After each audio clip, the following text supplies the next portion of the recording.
దోస్తులందరికీ నమస్తే. మరిన్ని ఎలక్షన్ అప్డేట్స్తో మేము ముందుకు వచ్చిన.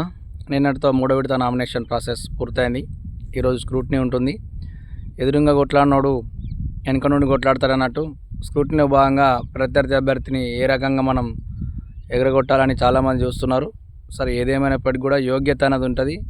ఎవరికి పట్టం కట్టాలి, ఎవరికి అధికారం ఇవ్వాలని సంబంధించింది వాళ్ళకి యోగ్యత అనేది ఉంటుంది కాబట్టి వాళ్ళకే వస్తుంది. మనం ఏం చేసినా ఎట్లా చేసినా నిలిచేటోళ్ళు నిలుస్తారు, ఓటర్లు ఓడతారు. ఇంకొక విషయం ఏంటంటే, ఈ ఎలక్షన్లలో నేను చూసింది ఏంటంటే, వాళ్ళకి అన్నీ తెలిసినప్పటికి కూడా కొందరు అతిగా ప్రవర్తిస్తున్నారు అనిపిస్తుంది నాకు.